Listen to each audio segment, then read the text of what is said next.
Vamos abrir a palavra de Deus, livro de Êxodo. Êxodo capítulo 27.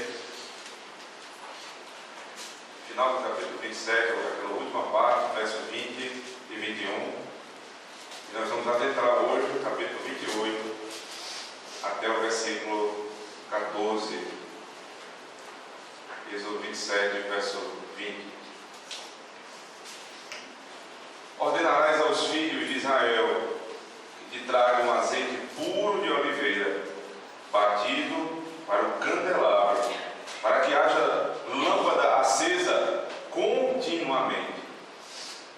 Na tenda da congregação, fora do véu, que está diante do testemunho, Arão e seus filhos a conservarão em ordem, desde a tarde até pela manhã.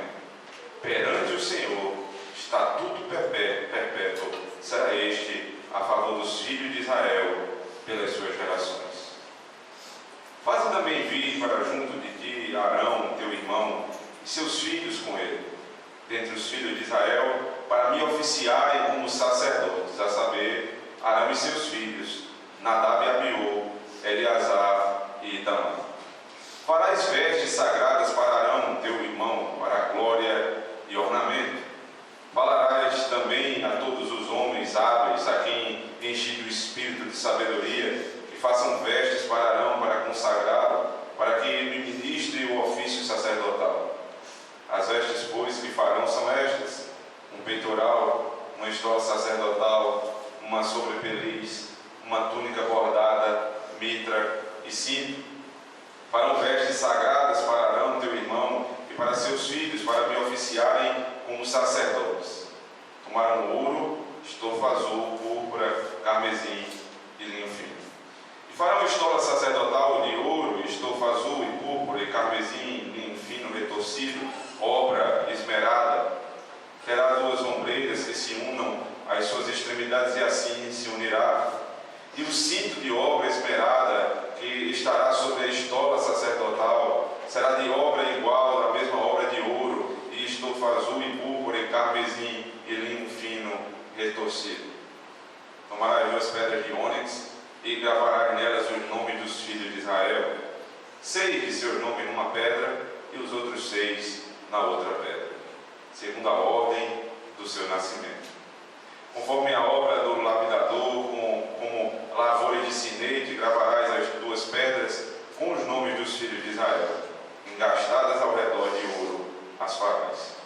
Porás as duas pedras nas ombreiras da estola sacerdotal, por pedras de memória aos filhos de Israel, e Arão levará os seus nomes sobre ambos os seus ombros, para a memória diante do Senhor. Farás também engastes de ouro e duas correntes de ouro, obra de fieira as farás, e as correntes de fieira prenderás nos engastes. Só até aí. Vamos à presença do Senhor em oração. Pai Santo e amado, à medida que prosseguimos, Senhor Deus, conhecendo um pouco mais do lugar de adoração da antiga aliança, a cada passo que damos, mais glória, mais luz, mais revelação nos é trazida a respeito de Cristo Jesus. Não buscamos aqui simplesmente o conhecimento de um texto antigo, nós buscamos o conhecimento do Filho de Deus, a quem é revelado no tabernáculo. Hoje, quando paramos a nossa vida para descansar no Senhor, pedimos, ajuda-nos, carrega-nos nos teus ombros e nos coloca aos pés de Cristo, contemplando a cruz sagrada nessa manhã, para que o louvor da tua glória inunde nosso coração, tome a nossa alma e alegre a tua igreja. No nome do teu Filho nós oramos. Amém. Como eu reconheço alguém, né? Você pode pensar de muitas maneiras. Eu vou rapidamente olhar para uma pessoa e algumas características vão me fazer definir o perfil daquele indivíduo. Mas uma dessas maneiras de se conhecer alguém, simplesmente pelo olhar, né, pelo observar, é quando você olha para a maneira que ela se veste, a maneira como ela anda, a maneira como que ela compõe uma roupa. Isso fala muito da pessoa, né? Você, por exemplo, vê uma pessoa que gosta de andar de tênis, de bermudas, essa pessoa é uma pessoa mais esportista, mais descolada, né? Uma pessoa mais moderna. Já tem aquela pessoa que anda uma roupa mais clássica, uma roupa mais tradicional, você deve ser uma pessoa mais séria, mais centrada, e você vai ali construindo um perfil do indivíduo a partir do que você vê. E a primeira coisa que nós vemos na pessoa é como ela está vestida. Você olha uma pessoa de jaleco, você diz assim, deve ser enfermeiro, pode ser médico, trabalha na área de saúde. Você olha para um homem de botas, aquelas botas bem reforçadas, né, um capacete de construção, deve ser engenheiro. E você olha para o outro, né, e ele está de paletó e gravata. Aí, duas opções, ou é advogado, ou talvez seja um pastor evangélico. Né? De alguma maneira, você vai traçar o perfil daquela pessoa e vai tentar definir, da maneira que ela se veste, aquilo que ela é. Interessante como ele faz isso. E não parece ser diferente quando o assunto é a igreja, o povo, a época do Antigo Testamento. Porque era exatamente isso que eles conseguiam enxergar quando olhavam para um sacerdote. O povo de Deus, a igreja do Antigo Testamento, eles conseguiam identificar o ministro da palavra, o ministro dos sacramentos, simplesmente ao olhar para ele. Ele olhava e via ali um homem de Deus. Ele via ali a expressão da glória do Senhor. Como isso era feito? Ora, nós estamos sendo levados agora a um caminho novo dentro da revelação de Moisés a respeito do tabernáculo. Moisés já nos revelou como deveria ser feita a arca, né? Ele passou palavras do Senhor. Como deveria ser feita a tampa da arca, chamada tampa do propiciatório, né? Ali que ficava no lugar santíssimo, no lugar mais extremo, né? Onde a presença de Deus estava. Depois ele nos apresentou a mesa dos pães da proposição, onde a necessidade do povo era colocada diante do Senhor dia e noite. Do outro lado, o lugar santo, né, separado por uma cortina do lugar santíssimo, você tinha ali um candelabro, uma peça de ouro, né, que ficava iluminando aquele lugar. Ele já nos mostrou também a tenda, chamada tenda do encontro, onde o povo de Deus, por meio do sacerdote, se encontrava com o Criador.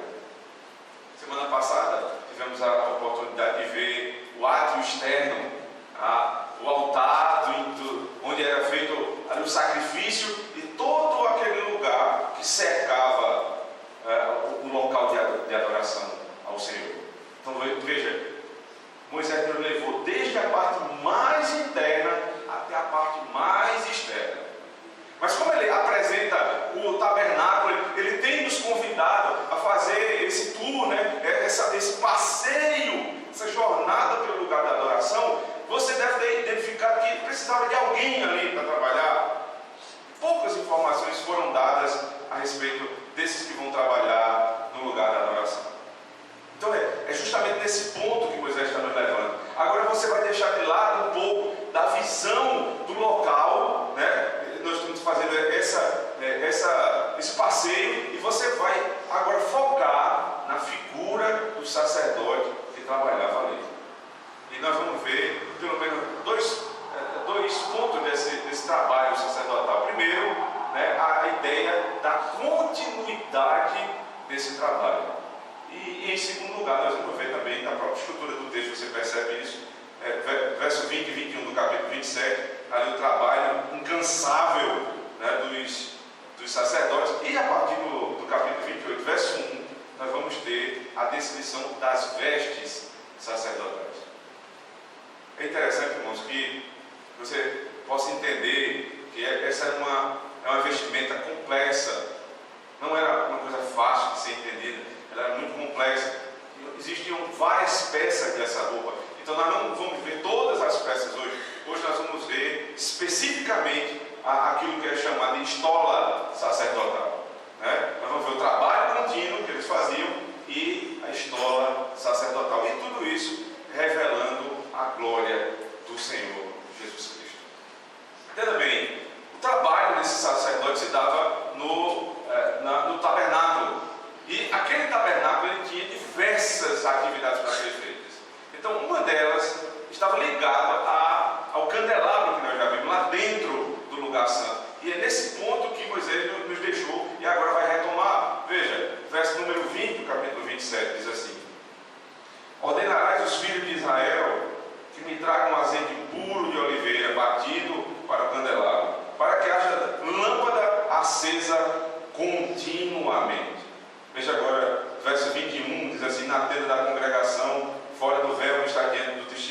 uma palavra muito adequada para definir o trabalho do sacerdote. Ele é incansável. Se nós, quando tivermos a oportunidade, por exemplo, de chegar a Levítico 6, nós vamos ver um outro fogo que não podia ser apagado, que era contínuo. Lá você tem a ideia do altar, que não podia se apagar um minuto sequer. Mas aqui, preste atenção, você não tem um altar, você tem aqui a ideia do candelabro. Candelabro, aquela peça de ouro dentro do lugar santo. Quando você entra à sua esquerda, você imagina aqui aquela peça de 35 kg de ouro, né? Ouro batido, em formato de uma árvore, como se aquelas peças elas formassem uma única peça, né? Dividida em 6, e ela é descrita no capítulo 25, como se fosse uma árvore, com suas flores e com seus frutos. A ideia ali é que o homem está voltando a ter acesso à árvore da vida, a árvore que foi retirada, que foi proibida no Éden desde a queda. Agora, por meio do sacrifício, eles podem ver, eles podem ter acesso à árvore da vida novamente. Mas naquela árvore, né, nas pontas dela, nos galhos dela, você tinha ali lâmpadas que deveriam ser acesas com fogo, né, e ali movidas ao óleo da oliveira. Quem iria sempre, continuamente, a palavra que é usada aqui, manter aquele fogo aceso? Os sacerdotes, dia e noite. Então por que esses homens não podiam deixar esse fogo apagado? Eu preciso que você se lembre qual é o significado do candelabro. Ora, o candelabro nada mais é do que, além de ser a árvore da vida, ele também é a luz para o povo. Os irmãos se lembram de uma citação de um autor chamado Philip Wright. Ele diz assim: quando o povo de Deus passeava pelo arraial de Israel e olhava para a tenda da congregação, de longe, noite e dia, havia uma luz acesa. Que significado é esse? Porque quando eu passo numa casa e vejo uma luz acesa, eu só posso ter uma conclusão: tem alguém em casa. Então o povo de Deus, sempre que estava angustiado, podia olhar para aquela tenda e dizer: Deus está conosco. Ele está na sua tenda, a tenda dele habita no nosso meio. Então o povo de Deus tinha essa conclusão. Então, se aquela lâmpada se apaga, a esperança do povo se apaga. Veja a glória do trabalho do sacerdote. Não pode deixar a lâmpada que representa a presença de Deus se apagar. Esse era o trabalho do sacerdote. Entenda, a lâmpada, a luz que iluminava o povo de Deus, não era o sacerdote, não provinha dele, não dependia dele essa luz, mas o trabalho, a função sacerdotal é de não permitir que a luz de Deus deixe de iluminar o povo. Esse é um conceito que vai se desenvolvendo ao longo da Escritura. Eu queria que você abrisse comigo no livro de Números, Números capítulo 6, por favor.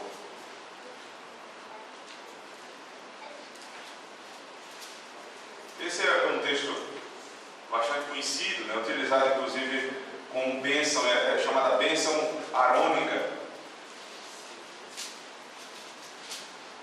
Na bênção de Arão, irmão de Moisés, sacerdote do tabernáculo, ele abençoaria o povo com as seguintes palavras. Veja, Números 6, verso 24: o Senhor te abençoe e te guarde. Agora perceba: o Senhor faça resplandecer o rosto sobre ti e tenha misericórdia de ti. O Senhor sobre ti levante o rosto e te dê a paz. Resplandeça, ilumine o rosto sobre ti. A bênção de Deus é que a luz de Deus resplandeça sobre nós. Esse é o trabalho figurativamente do sacerdote. Mas o salmista, né, agora não mais numa linguagem narrativa, mas numa linguagem poética, vai nos ensinar exatamente esse ponto no Salmo de número 134. Abra comigo, por favor. Ele vai louvar o Senhor pelo trabalho dos sacerdotes. Ele diz assim: bendizei ao Senhor, vós todos,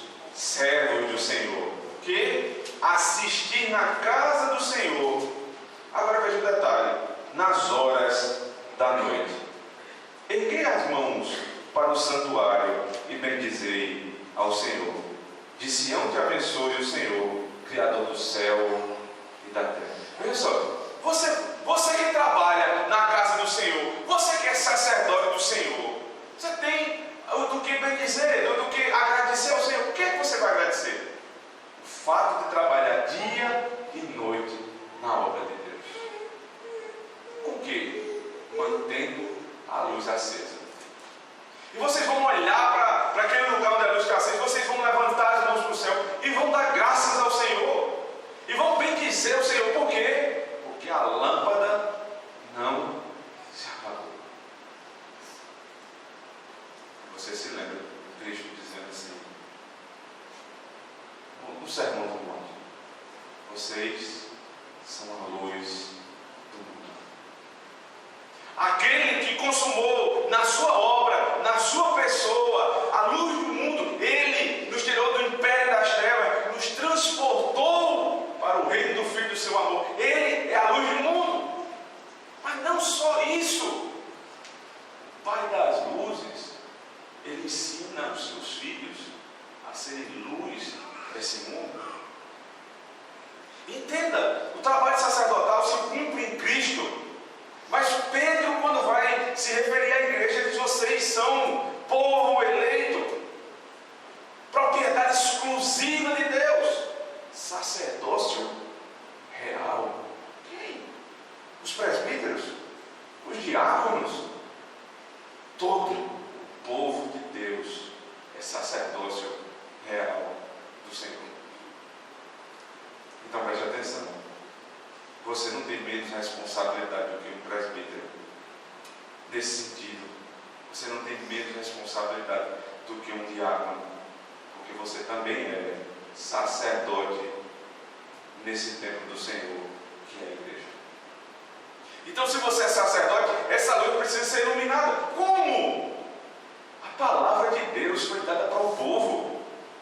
Ela não é particular de uma casta, ela é a palavra para o povo. Então, quando você aprende a palavra do Senhor, você tem a função de iluminar o mundo. Você tem a função de pregar essa luz. Você tem a função de viver nessa luz. Então, você precisa tomar essa responsabilidade. Você não pode terceirizá-la. Olha só.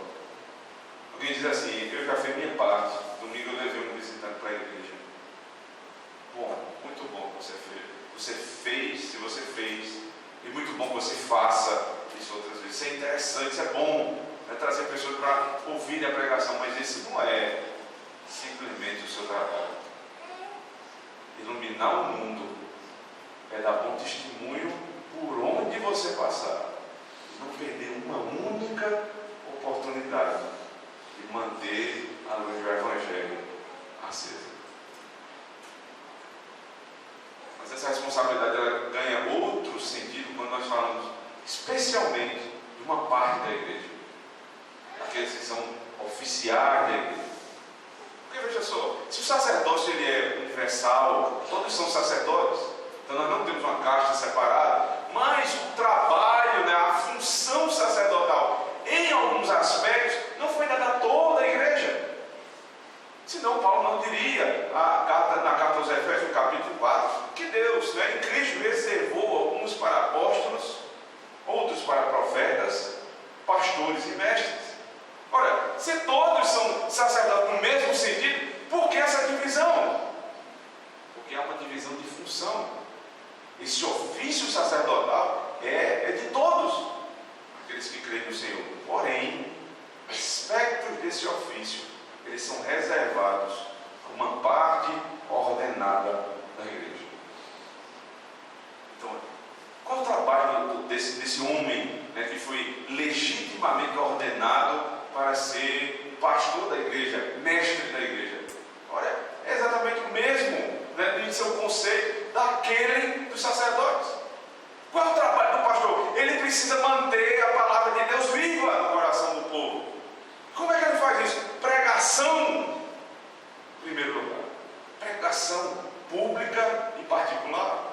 Ele prega a palavra. Não tem outra coisa na vida dele mais importante. Então ele se envolve em outras coisas durante a semana. Mas o tempo todo, ele diz, eu tenho uma pregação com o povo de Deus.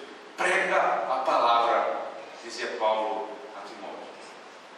Quer seja em tempo ou fora de tempo.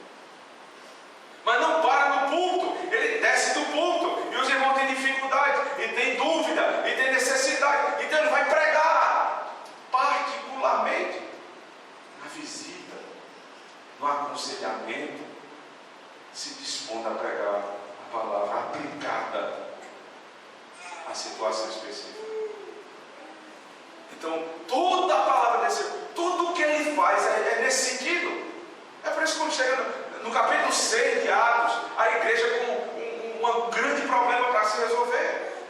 Algumas irmãs se sentiram preteridas, deixadas de lado por conta da doação que era distribuída. Ficava aparentemente mais para as hebreias do que para aquelas que tinham fala grega. Todos os irmãos. Então os apóstolos dizem assim: não é lícito. Não é lícito que nós deixamos a palavra e a oração para cuidar da mesa. O que ele vai fazer então? Ele vai agora, como eles eram inspirados por Deus, eles vão adaptar o trabalho sacerdotal à nova aliança. E aí surge a diaconia. Para quê? Para que a palavra de Deus, que ilumina o mundo, não se apague no meio do povo. Como é que a palavra se apaga? Quando os ministros da palavra começam a ser relapsos com aquilo para que foram chamados, deixando de lado aquilo que é mais importante, que ilumina o mundo. O Salmo 119 diz assim: lâmpada para os meus pés é a tua palavra, luz para o meu caminho. Como eu vou deixar essa palavra de lado? Mas esse também no mesmo sentido, essa é uma função do pastor da casa. Veja, preste atenção nisso, homem de Deus. Você foi chamado para não deixar a chama se apagar na sua casa. Como é que eu faço isso? Alguém diz assim: meu filho não consegue se portar na igreja, não consegue ficar quieto na igreja. É um treinamento, é uma luta constante, incansável das mães, e vai lá e ensina, e balança, e volta, e vai na salinha, e volta, e tem, mas é uma luta, não pode ser uma entrega. Mas deixa eu dizer uma coisa aqui para as mães e para os pais também. Essa luta, ela não termina quando acaba o culto. Na verdade, ela começa amanhã, na segunda-feira. Como assim? Você precisa manter a chama acesa. Então amanhã o pai de família vai juntar esposa e filhos ao redor da palavra de Deus, vai dizer assim: venham, vocês vão agora aprender, e nós vamos agora aquecer os nossos motores, porque vai chegar o dia do Senhor. Então na segunda-feira a família tira de 15, 20, 30 minutos, culto doméstico, e vai aquecendo o motor para o domingo. E a criança vai sendo treinada não semanalmente, ela é treinada diariamente. Então a chama do Evangelho continuamente na casa do povo de Deus. O que eu vou usar? Eu não sei fazer. Você pega a palavra de Deus e vai lendo continuadamente. Graças a Deus nós estamos numa igreja, num confessional. Você tem aqui documento de fé. Eles foram desenvolvidos para isso, para que a mãe de filhos, para que o pai possa tirar um pouco de tempo e dizer assim: vamos ler o catecismo, e você vai começar a ensinar seu filho. Pergunta 1, o que é que diz a pergunta 1? E você diz: qual é a resposta? Aí agora me dê explicação, e aí você vai treinando a semana inteira. Quando você chegar no domingo, você vai se surpreender, porque ele não vai ter dificuldade. 20 minutinhos por dia, 15 minutos talvez no começo, vão fazer uma diferença impressionante na sua casa. Por outro lado, seja relapso e entregue toda essa responsabilidade na igreja. Diz assim, pastor, eu criei meu filho na igreja. Criou nada. Criou não, porque durante a semana ninguém está aqui. Você criou seu filho na sua casa. E a responsabilidade pelo que deu certo e errado é sua. A igreja orienta, a igreja pastoreia, a igreja disciplina, a igreja não cria filhos. Nesse sentido, não cria seus filhos. A igreja pastoreia o povo de Deus continuamente. Não deixe o fogo se apagar na sua casa. Voltando ao texto de Êxodo, nós temos ainda, deixando de lado o trabalho contínuo do sacerdote, nós somos levados agora a observar exatamente um ponto que não vimos ainda: a veste do sacerdote. Como ele se vestiu. Então, antes de apresentar a veste, Moisés vai nos dar uma espécie de prólogo, uma introdução a respeito da própria natureza do sacerdócio que vem da linhagem de Arão. Veja comigo, verso 1 e verso 3 do capítulo 28. Faze também vir para junto de ti Arão, teu irmão, e seus filhos com ele, dentre os filhos de Israel, para me oficiarem como sacerdotes, a saber, Arão e seus filhos, Nadab e Abiú, Eleazar e Itamar. Verso 3. Falarás também a todos os homens hábeis, a quem enche o espírito de sabedoria, que façam vestes para Arão, para consagrá-lo, para que ministre o ofício de sacerdote. Então veja só, você tem aqui a ideia dos filhos de Israel. Isso é interessante. De onde é que vai vir o sacerdócio? Não é um anjo que vai descer do céu. Não é uma casta separada, superior, como em algumas religiões pagãs. Mas é do povo, dos filhos de Israel, das tribos de Israel. Vai surgir um povo, alguns homens, um grupo que vai ser conhecido como sacerdote. E onde eles vêm? Como eles vão trabalhar, o que vão vestir, tudo ordenado pelo Senhor. Veja, eles vêm de Arão, teu irmão. Deus está falando com Moisés, ele está dizendo, vem do teu irmão Arão. De Arão virá a descendência sacerdotal. Então, quem foi que constituiu esses homens como sacerdotes? Foi o próprio Deus. E aí, rapidamente, uma ponte com a nossa época. Nenhum deles se intitulou pastor. Nenhum deles um dia disse assim, quem sabe, eu já li a Bíblia 2 ou 3 vezes, completa. Aí eu já sei falar em público, só me resta agora um terno e um lugar para me reunir. Aí ele vai, aluga um prédio, compra umas cadeiras, com muito sacrifício, bota o terno e começa a pregar. Você acha que uma pessoa dessa tem todas as possibilidades, tem uma má intenção? Eu acho que nem sempre, irmãos. Boa parte sim, talvez tenha, é como se estivesse abrindo uma loja, um comércio, mas nem todos são assim. Tem boa intenção. O problema é, quem foi que ordenou?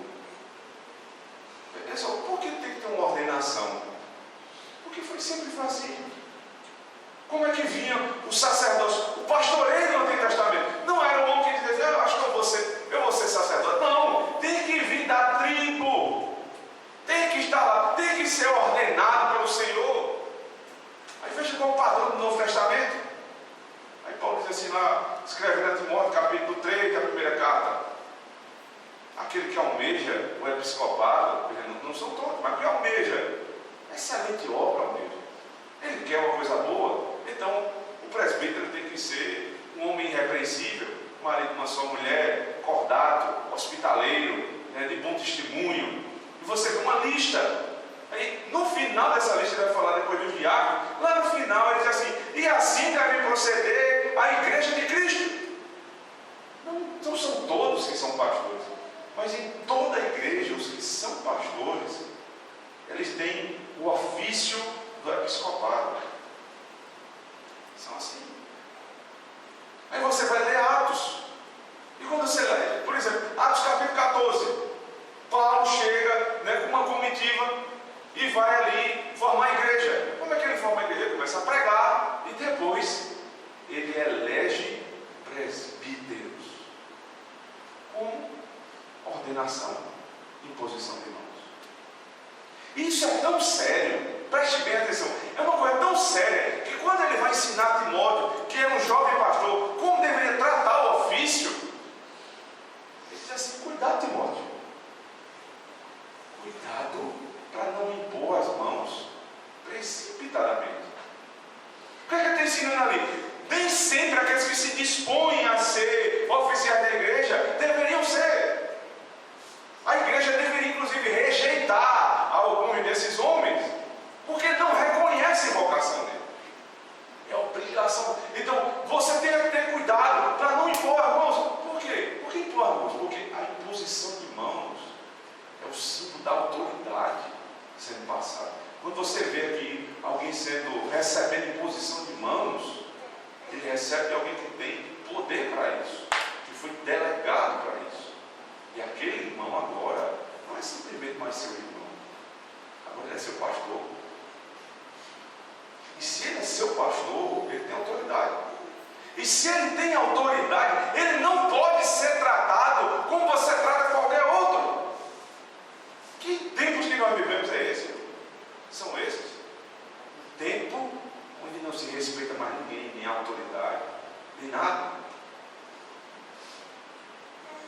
É interessante isso. Veja só, como é que a gente trata as pessoas, né? Antigamente eu tenho um privilégio de ter sido criado assim ainda. Chamar pai e mãe de senhor, senhora. Chamar os parentes mais velhos de senhor e senhora. Aprendi a chamar os meus pastores, agora são meus colegas de ministério, mas são pastores, os meus professores, todos eles, Senhor, todos eles.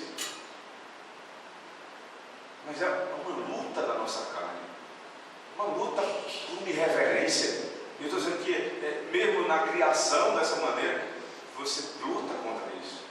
A reverência. Então você vai tratar o ministro da palavra de Deus, alguém que representa Cristo no seu meio.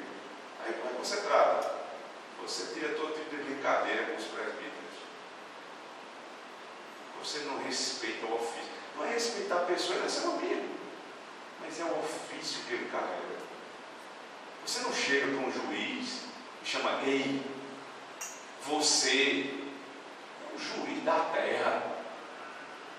Agora você chega para um presbítero, para um pastor da igreja, chama ele pelo nome, chama ele você.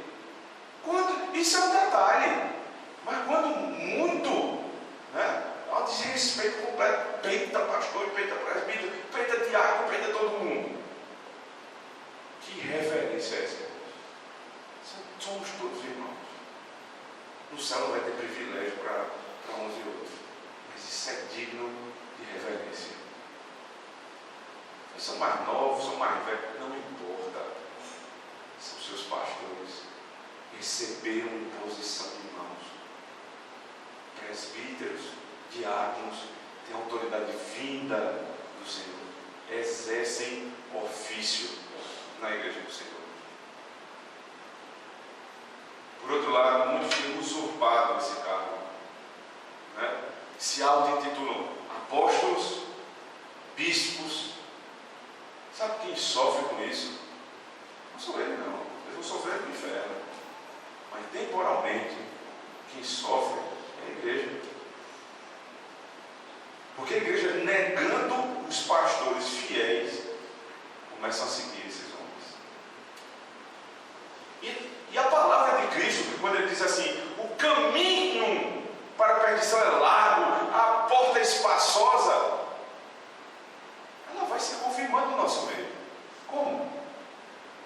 Você imagina como essas igrejas que têm apóstolos, bispos e pastores não ordenados, como elas estão hoje pela manhã. Uma dessas seitas tem culto de 7 horas da manhã, lotado.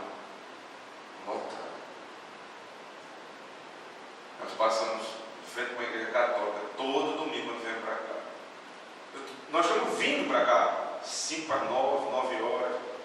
Estamos saindo da missa. Sabe como é que a igreja está? Lotada. Sabe o que eles foram fazer lá? Sabe o que eles foram fazer lá? Apostatar da fé. Adorar ídolos. Adorar o demônio. Lotado. Isso não deve ser motivo de alegria, não. Então nós estamos aqui, nós estamos na porta estreita. Tem muita gente ainda para ser alcançada. O fogo precisa estar aceso. Lembre-se que você também é sacerdote do Senhor. Então, nessa ânsia, né, de fazer todo mundo participar, se entra num grande problema. Volta para o texto específico, né, no versículo 1 do capítulo 28. Você deve notar, irmãos, um detalhe que às vezes passa despercebido.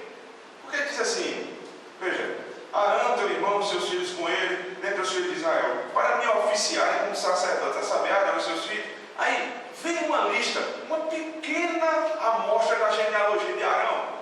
Quem são os filhos de Arão? Ele vai explicar, porque deles vai vir um sacerdócio. Aí são duas duplas, veja, Nadab e Abiú, aí Eleazar e Itamar. Preste atenção, numa estrutura normal, você teria assim: Nadab, Abiú, Eleazar e Itamar.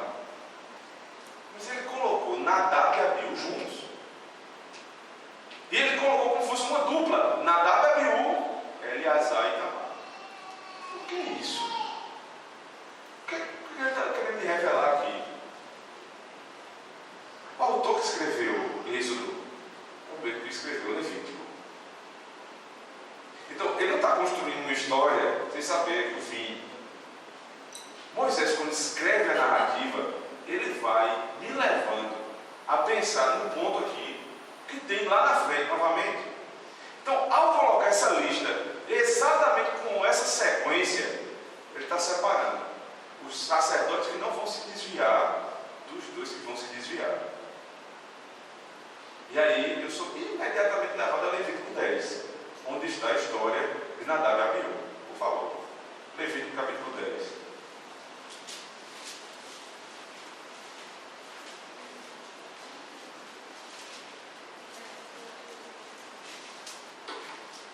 Texto tão revisitado, né, irmãos? Todas as vezes que a gente vem para cá, você tem uma perspectiva nova a respeito da mesma verdade. Nadab e Abiú, verso 1. Filho de Arão, veja, o mesmo autor, ele estava fazendo lembrar lá de Êxodo 28. Vocês se lembram daquela lista, Êxodo 28, Nadab e Abiú, filho de Arão, que eram sacerdotes, veja, tomaram cada um no seu incensário e puseram neles fogo. Ora, mas o fogo era o trabalho deles. Eles não poderiam deixar o fogo do altar se apagar, Levítico capítulo 6, e não poderiam deixar o fogo do candelabro se apagar. Era o trabalho deles. Então, está tudo certo. Qual é o problema?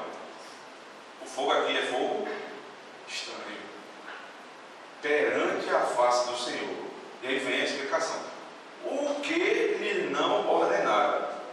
Aí vem, trouxe fogo estranho que Deus não ordenara. Então como é que Deus vai resolver agora o problema? Então saiu fogo de diante do Senhor e os consumiu, e morreram perante o Senhor.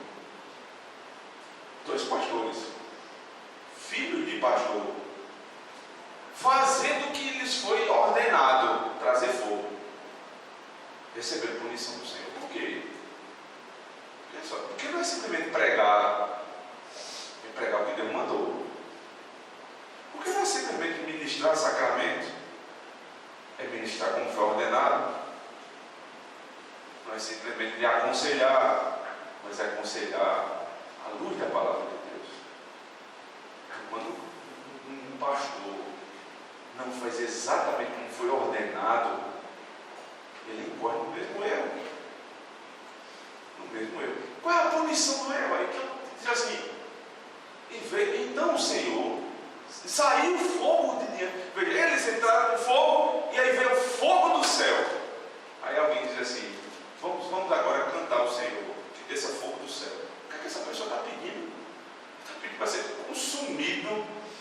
ira de Deus. Não peça isso, irmãos. Isso é pedir para ser destruído pelo Senhor. Desceu fogo do céu. Então vai ser consumido pela ira do Senhor. Foi o que Deus requereu de nós, irmãos. Simples. Simples assim. E aqui tudo é o ambiente do culto. O que é que Ele requer de nós? Pregação da palavra, oração, cântico, né? Ministração dos sacramentos, votos quando forem necessários, jejuns solenes. São os elementos simples do culto.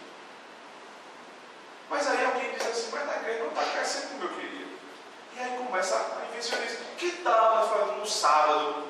Né? Vamos fazer aqui de uma maneira evangelística diferente. Começa ali a mexer um pouquinho no culto. E aí faz um culto para o jovem. E esse culto do jovem já não é ordenado, porque não foi no dia que Deus convocou. E além disso, além de não ser no dia que Deus convocou, já não tem os mesmos elementos. Aí você vai adaptando. Começou no sábado. Mas no sábado deu certo. Está enchendo. E o que ele vai fazer agora? Vamos mexer no domingo. Aí no domingo, o culto já não é mais o mesmo. O que eu estou fazendo aqui? Eu estou literalmente trazendo fogo estranho para o meio do povo de Deus. Thomas Watson, falando sobre a situação de Nadab e Abiú, ele diz assim: qualquer coisa que não tenha sido apontada por Deus e é trazida para o culto é fogo estranho. Existe uma coceira, ele diz assim, existe uma coceira no meio do povo por superstição. Então o que é que ele diz? Ele diz assim: vamos então adorar o Senhor como nós bem queremos. E acham, pela soberba do coração, que vão agradar a Deus fazendo aquilo que Deus não mandou. Que soberba, diz Thomas Watson.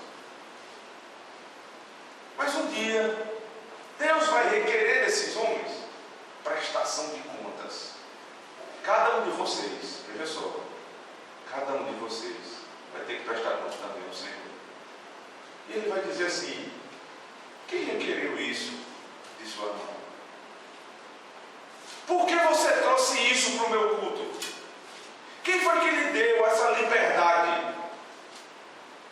E você vai se ver com o Criador.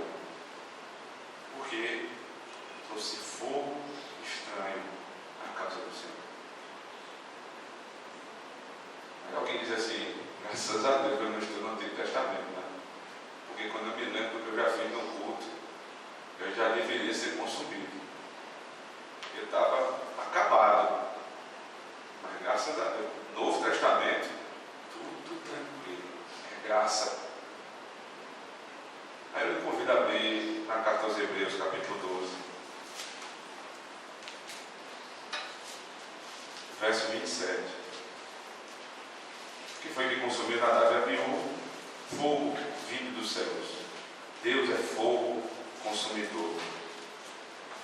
Hebreus capítulo 12, verso 27 diz assim: ora, esta palavra, em uma vez por todas, significa a remoção dessas coisas abaladas, como tinham sido feitas, para que as coisas que não são abaladas permaneçam. Olha só, algumas coisas foram abaladas: sistema sacerdotal, sacrifício, foram abaladas porque era passageiro. Mas algumas coisas não são abaladas, não foram modificadas, são princípios eternos. Que princípio é esse?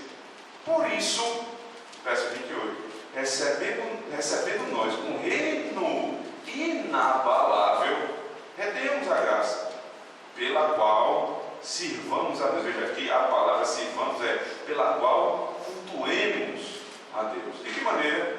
De modo agradável. Eu pergunto, o que é modo agradável? Como Deus ordenou.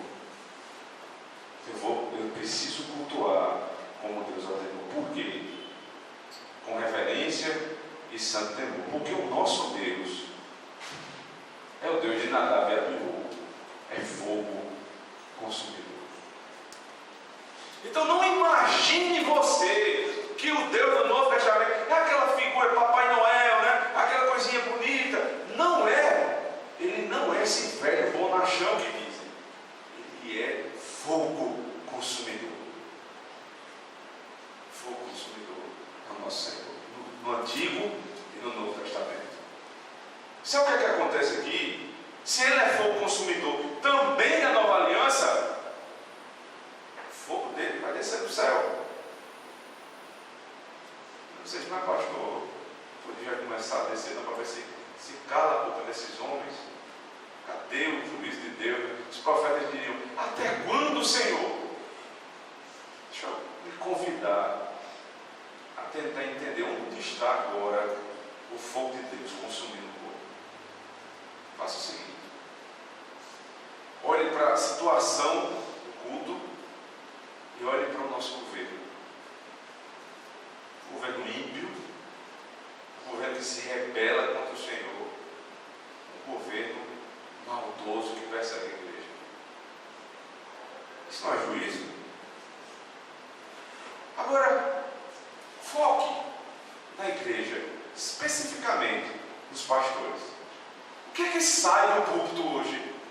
Fogo estranho. É muito estranho. Você vê pregação na internet, na TV, você diz assim: peraí, isso aí não é coisa de Deus, não. O que é isso? Isso é juízo de Deus. O povo de Deus diz assim: Senhor, não aparta de nós a tua palavra. E Deus diz assim: o meu povo perece por falta de conhecimento, porque não tem quem ensine. Você olha para a igreja destroçada, tudo, né? Se faz tudo sem critério, todo mundo prega, todo mundo canta, todo mundo faz tudo, não se tem critério. Mas onde é que está o juízo de Deus? Olhe para as famílias. Homem casando com homem, mulher com mulher, sempre teve isso. Só que agora tem um plus, tem algo a mais.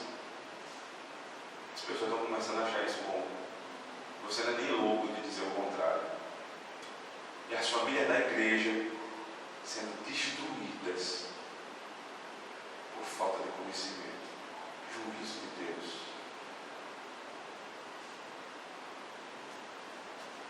Você acha que não é assim? Olhe para si mesmo.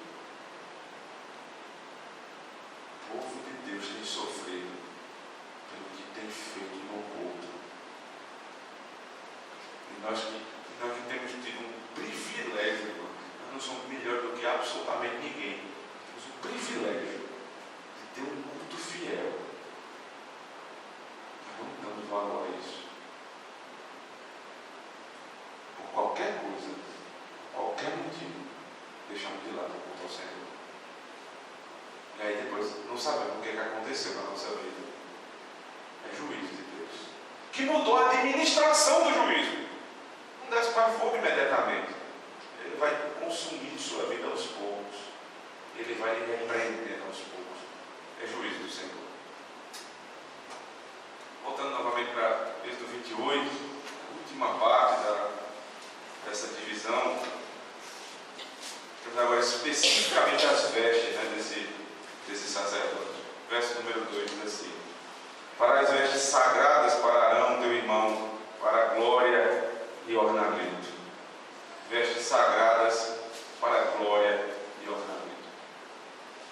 Essa veste que ele vai usar não é uma veste comum, não é do dia a dia. É uma veste sagrada, a ideia de santo, ela é separada, ela tem um uso específico. Entenda, e você vai compreender com, né, o progresso da exposição, que as peças elas vão revelar, as peças dessa roupa vão revelar exatamente o que é o tabernáculo. Exatamente. Quanto mais externa a peça, você tem os materiais menos nobres, como no tabernáculo. Quanto mais interno, materiais mais nobres. É que quando o povo de Deus visse um sacerdote, ele era como que o tabernáculo ambulante do Senhor. Ele era a casa de Deus ambulante no quem olhava para um sacerdote e via que em todas as partes havia a santidade de Deus. E um detalhe lá na frente é que as partes íntimas dele eram cobertas para que ninguém visse a vergonha. Quem visse o sacerdote via a santidade do Senhor, que a roupa dele é santa. Mas não é só santa. Veja, no verso 2 diz assim: vestes sagradas pararão o teu irmão para a glória. Existem algumas palavras para serem usadas aqui no texto original para glória, mas a glória que é usada aqui é a palavra para a glória de Deus. Ou seja, quem visse o sacerdote poderia ter um vislumbre da glória de Deus, peso da glória do Senhor. Então, era santa, era para a glória e por final para ornamento, ou seja, era para a beleza. Ela cobria a vergonha e mostrava a beleza. Lembra-se do que aconteceu com Éden? No final do capítulo 2 diz assim: Adão e Eva estavam nus e não se importavam e não sentiam vergonha. No capítulo 3, quando eles pecam, então Deus vai falar novamente com eles. Eles se escondem. E eles dizem: nós estamos nus, Senhor. Deus diz assim: quem disse a vocês que vocês estão nus? Porque vocês sentem vergonha. E Adão vai, pega folha de figueira e tenta cobrir a sua vergonha. Ele não aceita, mata o animal, cobre a vergonha do homem. Capítulo 35 de Gênesis. Então, Jacó, depois de ter uma luta com o Senhor, né? Ele é aquele príncipe que prevalece com Deus. Ele vai adorar o Senhor, mas antes de adorar, ele chama a família e diz assim: troquem as suas vestes, vistam-se com roupas limpas. Veja, uma roupa suja que não consegue mais esconder a minha vergonha é trocada por uma veste limpa. Isaías captou muito bem essa ideia. Veja, Isaías 59. Isaías 59, no verso 6, ele diz assim: as suas teias não se prestam para vestes, falando do pecado do homem. Os homens não podem cobrir-se com o que eles fazem. As obras deles são obras de iniquidade, obra de violência nas suas mãos. Onde é que Isaías tirou essa linguagem? Ele não consegue se cobrir do pecado. O pecado é a vergonha, a veste é a pureza. Mas o homem não pode fazer vestes para cobrir sua vergonha. Então no verso 17 diz assim, a partir do verso 16: viu que não havia um ajudador algum, e maravilhou-se de que não houvesse um intercessor, pelo que seu próprio braço, veja, o homem que não conseguia se vestir do pecado. Então Deus, observando que não tinha maneira alguma dele se vestir, então Deus se agradou disso, e com o seu próprio braço trouxe a salvação, e a sua própria justiça o susteve. Como? Vestiu-se de justiça como de uma couraça, e pôs o capacete da salvação na cabeça, pôs sobre si a vestidura da vingança, e se cobriu de zelo como de um manto. Em um comentário já vai dizer lá no Novo Testamento, quando esse texto é citado, ele está falando aqui do soldado romano que nada, falando aqui de Cristo. Eu não poderia cumprir a minha vergonha, então Cristo me cobriu. Isaías entendeu isso perfeitamente. Então Paulo, quando vai ensinar aos Efésios, veja como é que ele vai aplicar a igreja do Novo Testamento. Efésios capítulo 4.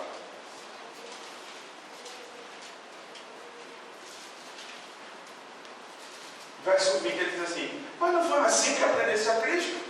Veja, Cristo é o padrão. Como é que vocês vão viver? Se é que de fato tendes ouvido e eles fossem instruídos, segundo é a verdade em Jesus. Aí agora, o sentido de que, quanto ao trato passado, vos despojeis do velho homem, que se corrompe segundo as concupiscências do engano, e vos renovei no espírito do vosso entendimento, e vos revistai do novo homem. Que homem? Criado segundo Deus, em justiça, retidão, procedentes da verdade. A roupa do sacerdote era a roupa de Cristo. A justiça do sacerdote era a justiça de Cristo. A verdade do sacerdote era a verdade de Cristo. Quando aqueles homens olhavam para o sacerdote passando, eles olhavam como se fosse o próprio Cristo, na sua glória, na sua santidade e na sua beleza. Quem dera, irmãos, se olhassem para nós e vissem Cristo completamente refletido na nossa vida. Quem dera que ao passar amanhã de manhã no seu trabalho, dissesse assim: ele é como Cristo. Você é sacerdote? Agora vai refletir Cristo. Vai refletir o nosso Senhor. Então vem a peça, a primeira peça, que nós vamos observar hoje, a estola sacerdotal.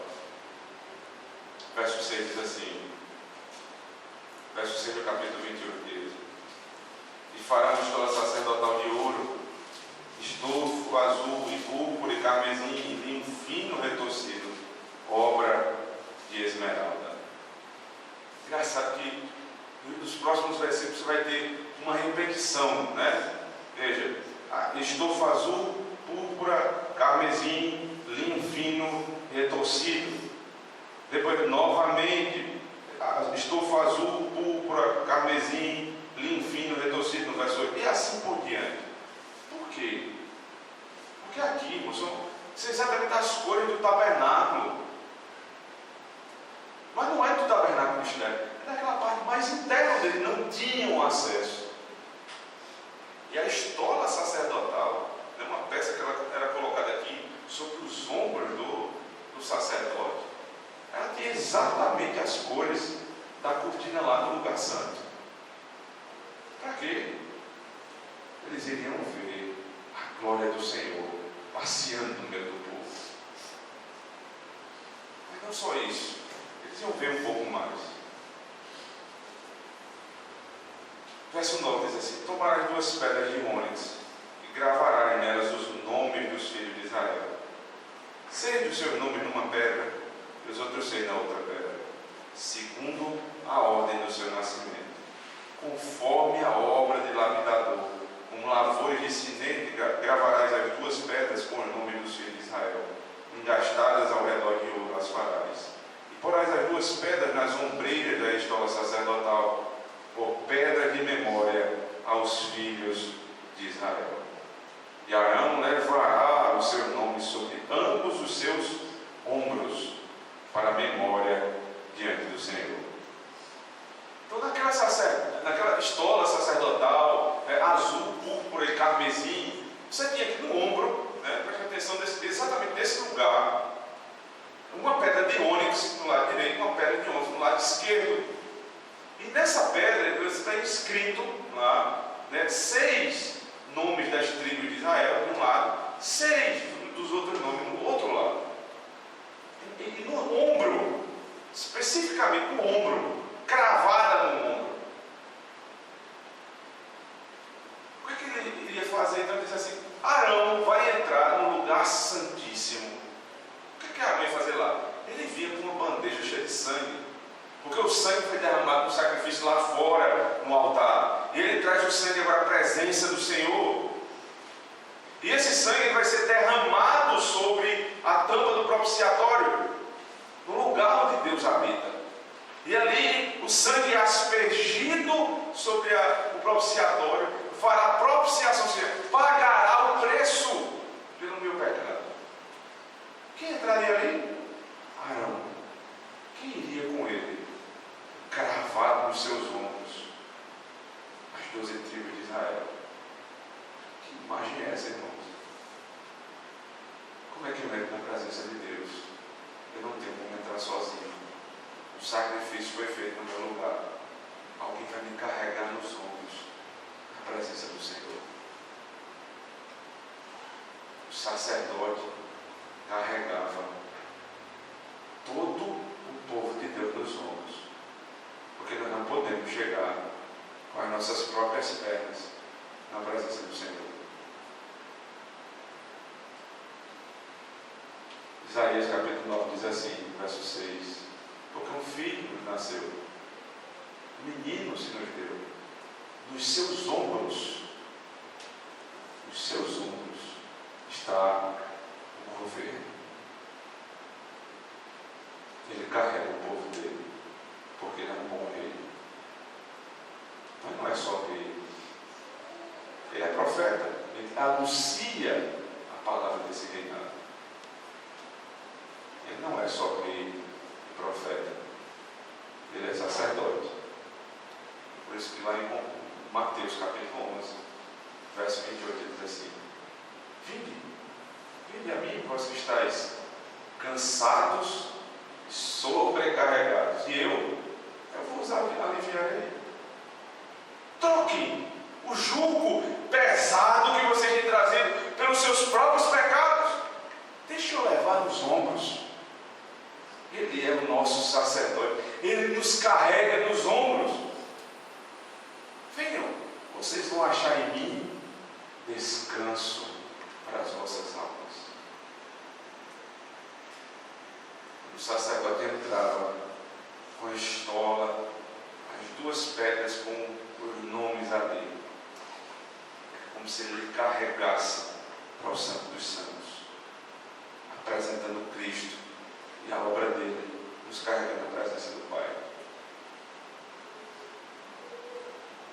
No final do verso 12 ele diz assim: para a memória diante do Senhor. A palavra de Deus diz assim: eu não vou esquecer do meu povo. Eu cuido do meu povo como uma mãe que ainda amamenta. Como ela pode esquecer do seu filho que ainda precisa se amamentar? Mas ainda que uma mãe que amamenta se esqueça dos seus filhos, eu não esquecerei de ti. Então, João capítulo 17, Cristo diz assim: eu rogo por aqueles que o Senhor me deu. Eu os entrego ao Senhor. Eu os carreguei até o Senhor, para que nenhum deles se perca.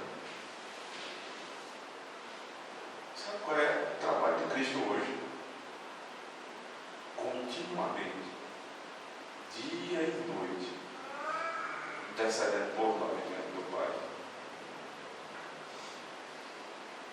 Você peca,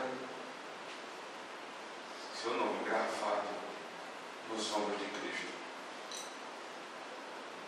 Deus então lhe perdoa.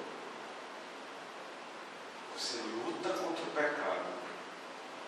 E às vezes é um pecado que está no seu próprio coração, que lhe faz inclusive desconfiar da obra de Cristo.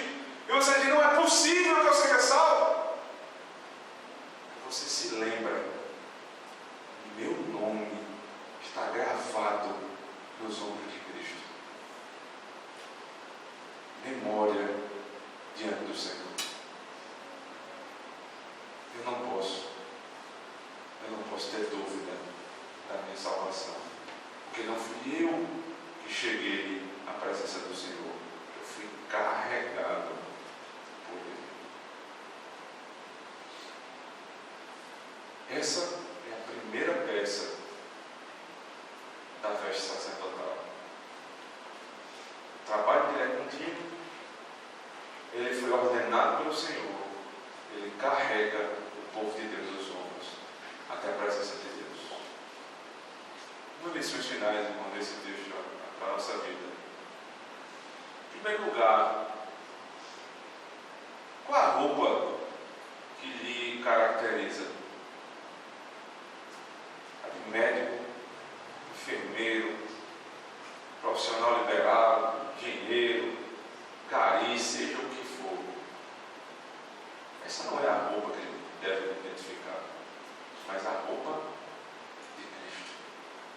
Importa que nós tenhamos vestido as vestes brancas do Senhor.